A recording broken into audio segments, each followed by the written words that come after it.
Friend, आज का topic है बुद्धि लब्धि। इसके पहले हमने बुद्धि को जान लिया है, यानी बुद्धि समायोजन करने की योग्यता, सीखने की योग्यता बुद्धि कहलाती है।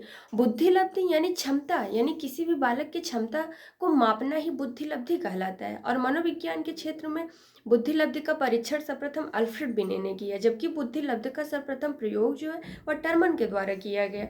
बुद्धि लब्धि का सूत्र भी बहुत पूछा जाता है, वह स्टर्न के द्वारा। यानी आप बुद्धि लब्धि में 3 नाम जरूर याद रखिएगा, अल्फ्रेड बिने, टर्मन और स्टर्न। यानी टर्मन ने बुद्धि लब्धि का सर्वप्रथम प्रयोग किया, जबकि बुद्धि लब्धि का परीक्षण सर्वप्रथम अल्फ्रेड बिने ने किया, और स्टर्न ने बुद्धि लब्धि का सूत्र दिया।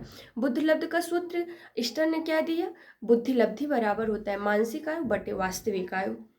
अल्फ्रेड बिने फ्रांस के निवासी थे, और इन्होंने यह बताया किसी बालक की आप क्षमता को कैसे जान पाएंगे, इसीलिए उन्होंने बुद्धि लब्धि का परीक्षण किया, और बुद्धि लब्धि शब्द का प्रयोग टर्मन के द्वारा किया गया। तो टर्मन ने 1916 में बालक और उनके वर्ग का निर्धारण किया, बालकों के वर्ग का निर्धारण किया और बुद्धि लब्धि बताई। उनके अनुसार जान लेते हैं प्रतिभाशाली की बुद्धि लब्धि।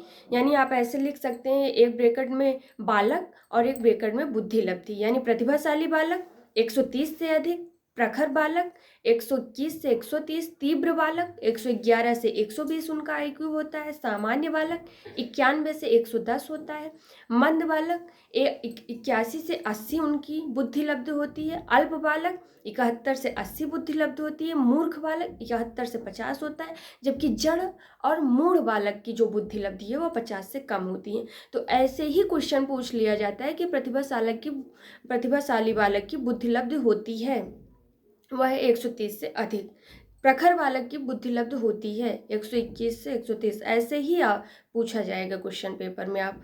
और 3 वो नाम मैं एकदम सरल शब्द में चीज़ों को डिफाइन करने का प्रयास कर रही हूँ, तो 3 नाम आप जरूर बुद्धि लब्ध में याद रखिएगा, अल्फ्रेड बिने, स्टर्न और टर्मन। धन्यवाद।